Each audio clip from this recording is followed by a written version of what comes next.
नमस्कार। Comparison of similar ragas इस series में आपका बहुत बहुत स्वागत है। तो आज हम कवर करेंगे दो बहुत ही सिमिलर राग जो सुनने में सिमिलर है लेकिन एक दूसरे से बहुत अलग है। वो है राग मेघ और राग मदमात सारंग। सबसे पहले कुछ बेसिक डिफरेंसेस। पहला, वादी संवादी। अगर हम दोनों रागों के वादी संवादी की बात करें तो राग मेघ का वादी संवादी है सा और प, और राग मदमात सारंग का वादी संवादी है रे और प। अगर हम टाइम की बात करें तो राग मेघ वैसे तो सीजनल राग है, रेनी सीजन राग है, लेकिन अगर टाइम की बात करें तो राग मेघ को रात के दूसरे प्रहर में गाया जाता है, मतलब रात के 10 से लेकर रात 1 बजे के बीच में। और राग मदमात सारंग को दिन के तीसरे प्रहर में, मतलब दोपहर 1 बजे से लेकर 4 बजे के बीच में गाया बजाया जाता है। दोनों रागों की जाति सेम है, ओडव ओडव। इसका मतलब आरोह अवरोह में केवल 5 स्वर है। ग और ध इन दोनों रागों में ओमिटेड है। अगर हम मूड की बात करें तो राग मेघ शांत है, थोड़ा गंभीर है, और राग मदमात सारंग चंचल राग है, थोड़ा सा एनर्जेटिक राग है। राग मेघ और राग मदमात सारंग को तीनों सप्तक में इम्प्रोवाइज किया जा सकता है। ये हुए कुछ बेसिक डिफरेंसेस। अब कुछ टेक्निकल डिफरेंसेस देखते हैं। सबसे पहले राग मेघ। राग मेघ वैसे तो मल्हार का प्रकार है, इसीलिए इस राग को मेघ मल्हार भी कहा जाता है। भले ही हमने देखा कि जाति ओडव ओडव है, लेकिन फिर भी कुछ गुणीजन राग मेघ में मल्हार का एसेंस दिखाते हैं, जैसे गमरेसा या फिर नी ध नी सा, कोमल नी ध शुद्ध नी सा। जैसे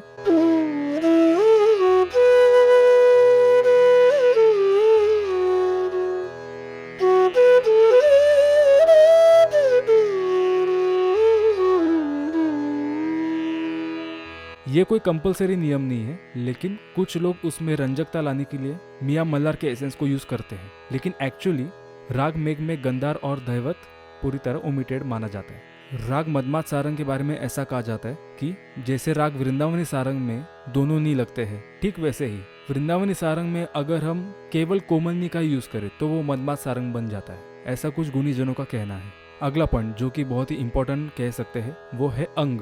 इन दोनों रागों में अलग अलग अंगों का प्रयोग किया जाता है। जैसे राग मेघ में मल्हार अंग दिखाया जाता है और राग मदमात सारंग में सारंग अंग दिखाया जाता है। अब ये दोनों अंग कैसा है क्या है वो मैं बताता हूँ।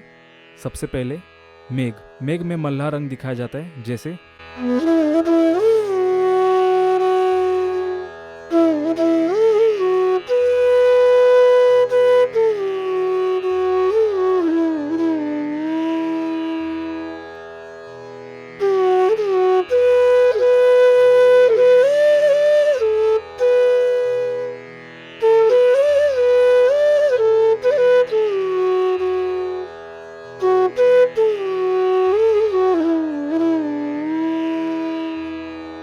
इसी प्रकार सा म रे प और प नी म प, ये दोनों फ्रेजेस मल्हार अंग को डिनोट करते हैं। अब राग मदमात सारंग में सारंग अंग दिखाया जाता है, जैसे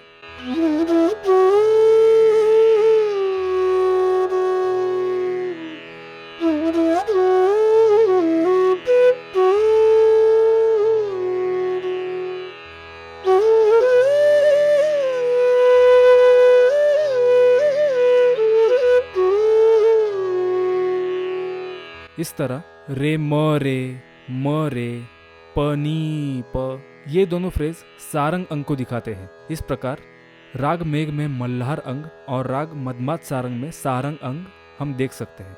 राग मेघ में ऋषभ और कोमलनी ये दोनों थोड़े से आंदोलित दिखाए जाते हैं, जैसे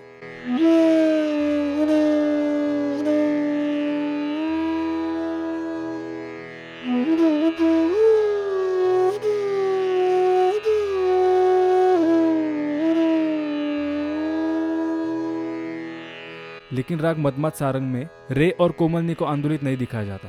राग मदमात सारंग में हम नॉर्मली सीधा जाते हैं और सीधा आते हैं, जैसे,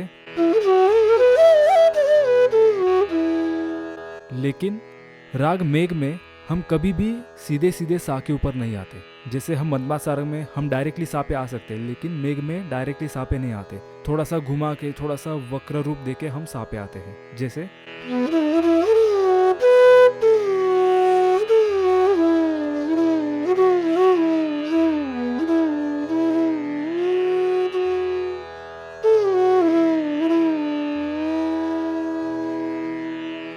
राग मेघ में आरोह अवरोह को सीधा तो बजाया जाता है लेकिन साथ में वक्र भी बजाया जा सकता है, जैसे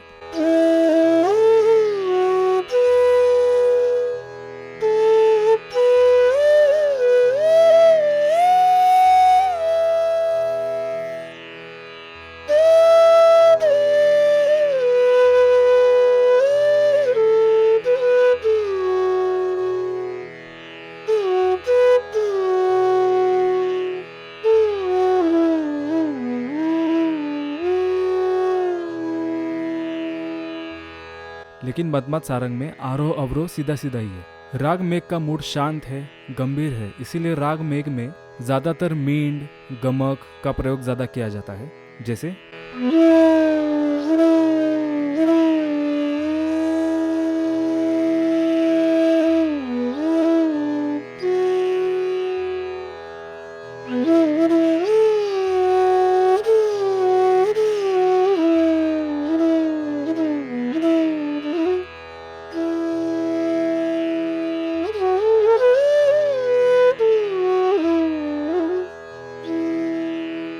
लेकिन राग मदमस्त सारंग थोड़ा सा एनर्जेटिक मूड वाला है, इसीलिए हम यहाँ पे थोड़ा सा खटका मुर्की का भी हम यहाँ पे यूज कर सकते हैं, जैसे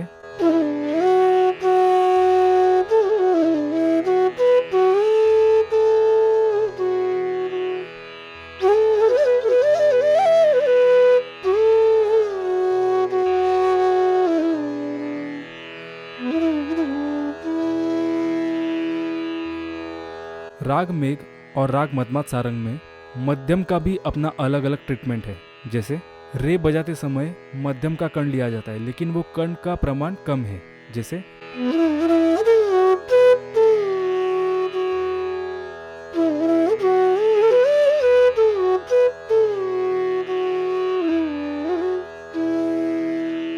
लेकिन राग मदमस्त सारंग में मध्यम को प्रोमिनेंटली दिखाया जाता है। मध्यम कोई रेस्टिंग नोट नहीं है, लेकिन मध्यम को थोड़ा सा एक्सटेंड करके हम दिखा सकते हैं, जैसे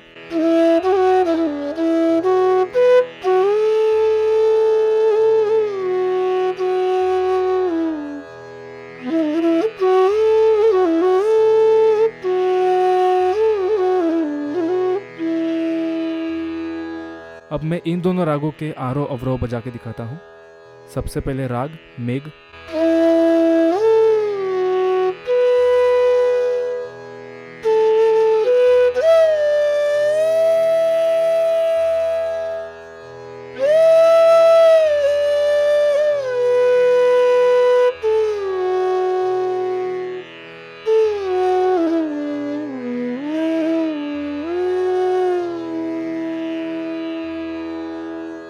अब राग मदमस्त सारंग,